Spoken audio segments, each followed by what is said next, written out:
What's up, guys, and welcome back to the YouTube channel. In today's video, I thought we'd do something different.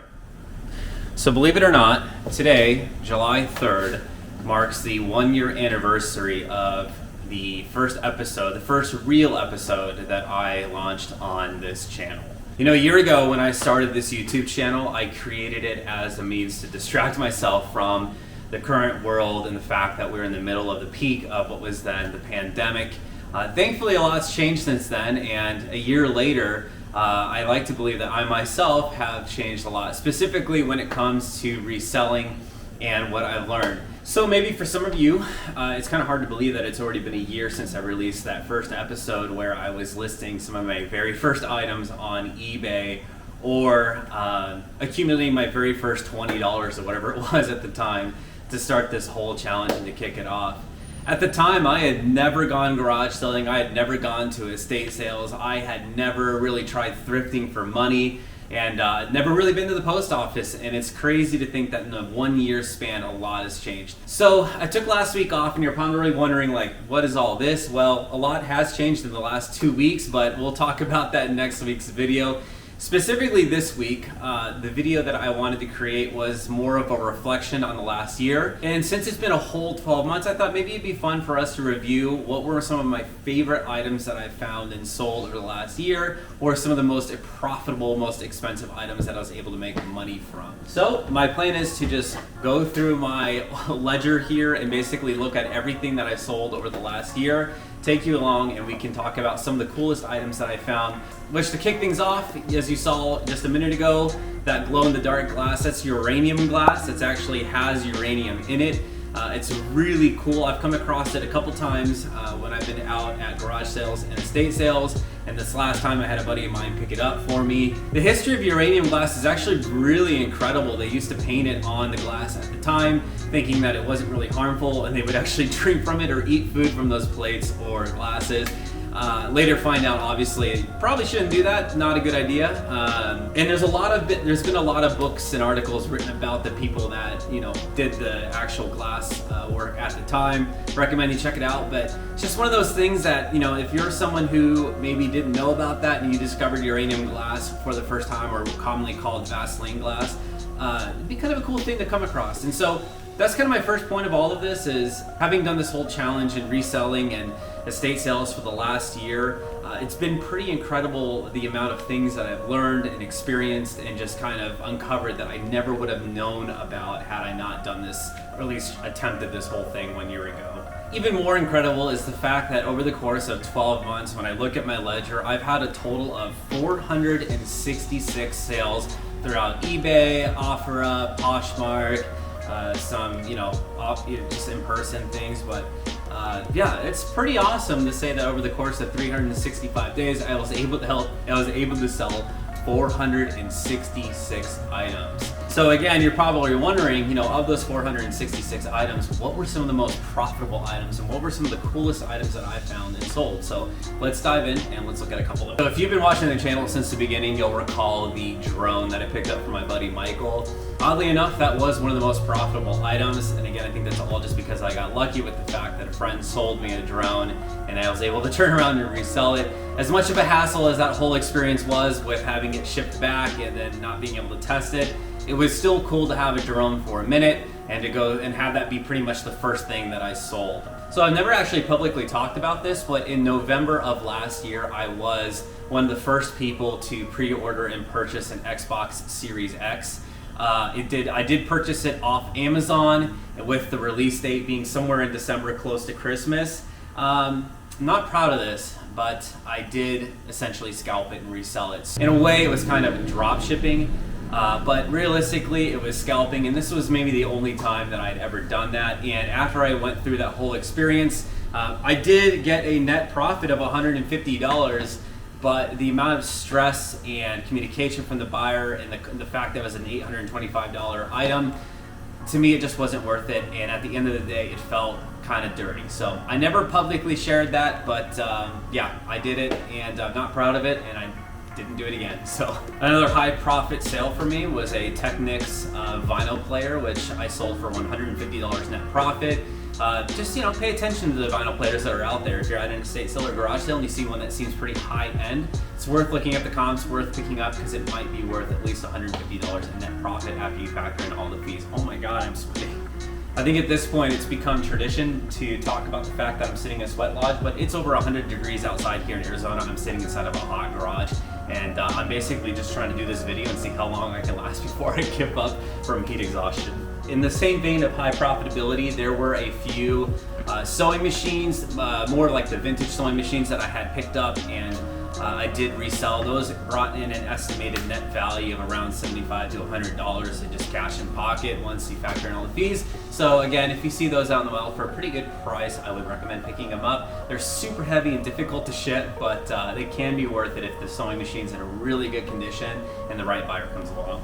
So there was an entire segment in one of the previous videos that I had cut out, and it was for a Son of Beast coffee mug from Paramount Kings Amusement Park.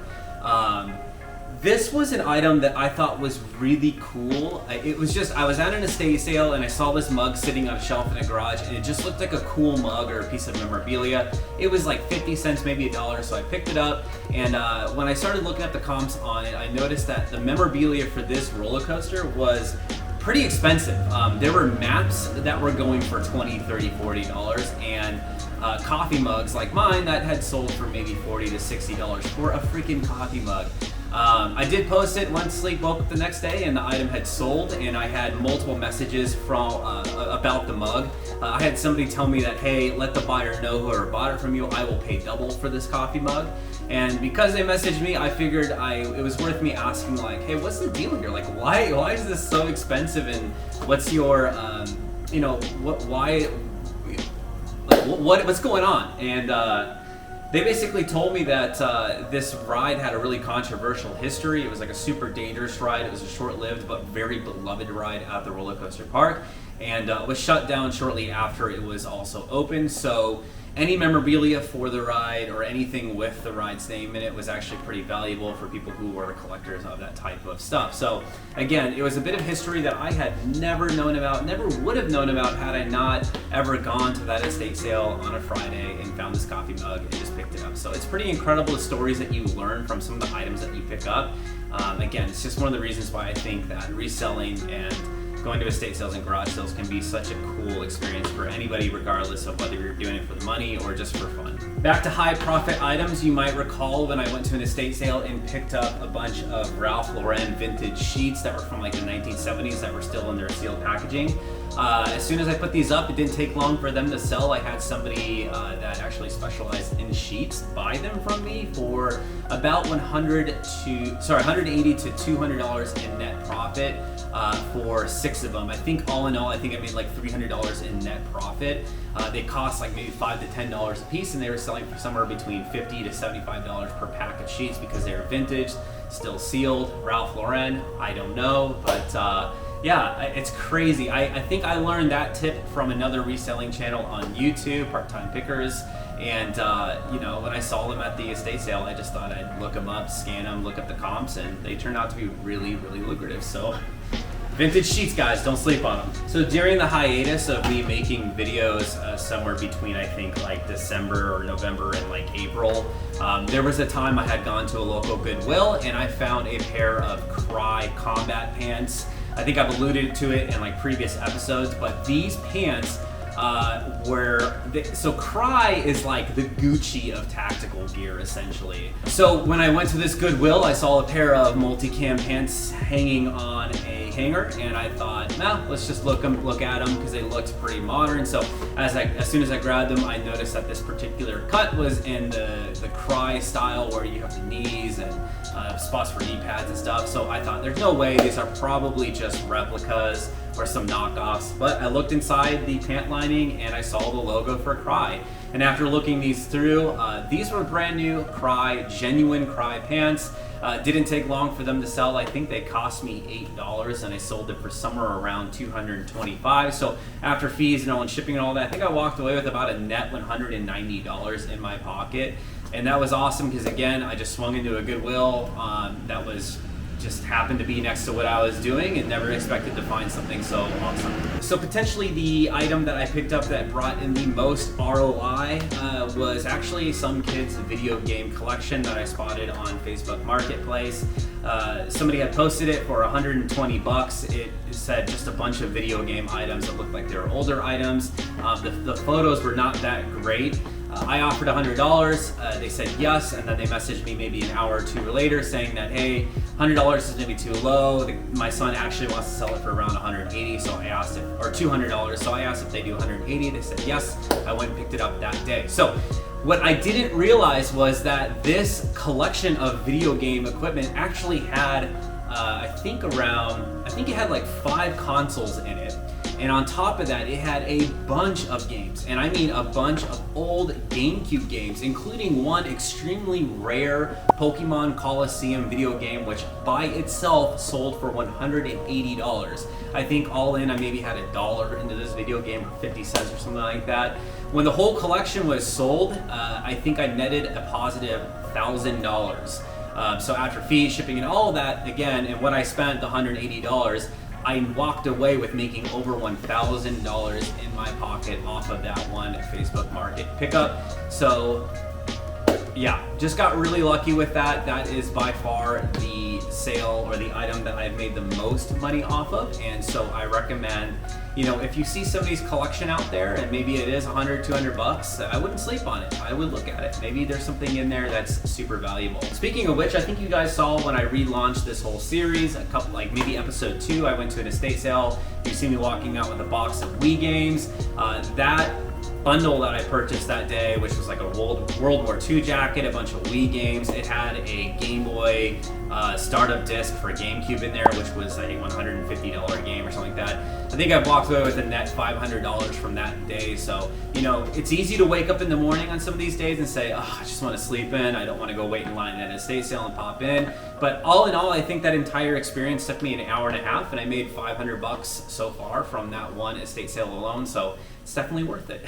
So there has been a ton of very cool vintage items that I've found over the years, including some old Carhartt overalls that I absolutely loved. I found a lot of cool camo out there, World War II memorabilia, like I said. There's just been a lot of really awesome items that I found, but I think there are 2 items to me that stand out the most, and these are the last 2 that I think meant the most and were my favorite items. So, number 1. Let's talk about last episode, right? So as you may not know this about me, I think anybody who's watching this channel is pretty much a family friend or a friend of mine. So I'm super into airsoft. I have been playing for like 6 years. I absolutely love it. And when I went to an estate sale 2 weeks ago, I found a collection of vintage, I'm talking 10 years old airsoft pistols and airsoft guns. I've since then sold a lot of those airsoft pistols. I know I haven't really talked about it because I haven't made a video since, but I've sold a lot of them. I am going to keep one of them, and I did give a couple of them to friends for pretty good discounts on those pistols. So just in terms of an estate sale, that was probably my favorite and will be for a very long time, my favorite estate sale that I've ever been to, because I mean, it's not every day that you're going to find items for your favorite hobby at an estate sale in that condition. So definitely a unicorn moment and one of the coolest experiences that I've ever had at an estate sale, and I was super lucky and super blessed and fortunate to have found those items. So you're probably wondering then, what is number 1? What is my absolute favorite find? What is the best item I've ever found to sell on eBay at an estate sale? And that would be the vintage Lester Kai skateboard that you guys might recall from the old series, some of those earlier episodes. That skateboard was just overall a phenomenal experience for me. I never would have expected to find something so cool, something so vintage and so collectible at that estate sale. I think it was actually just a regular garage sale, and they asked what, it was like $5 or $10 for the skateboard, and it sold for over $350 or something along those lines. So aside from the fact that, you know, it was super profitable of an item, it was just a really, really cool find because of the rarity of it. And the entire experience of doing the bid was just really awesome. So again, I'll always treasure that because that was kind of in the peak of when I was doing a lot of reselling, and I just really loved that experience. Can you guys see how much I'm sweating? This is unreal. So with that said, let me just give you my quick closing thoughts about reselling and this whole last year and experience.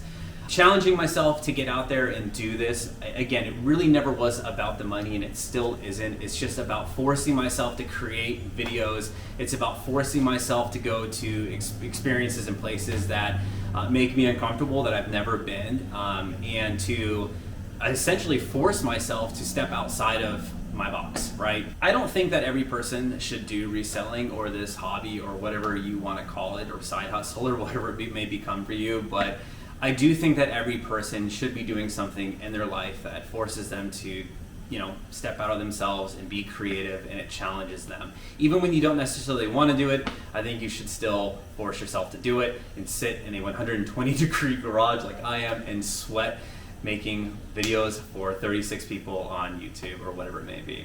And so, summation, that has been the last year. It's definitely been a very awesome experience for me. I'm super blessed. I'm super happy to have done it, and I'm excited about where this channel is going, regardless of whether or not there is anybody watching the channel. But I'm excited to continue to challenge myself and force myself to do these things. And so with that said, I will see you guys in the next video. Peace.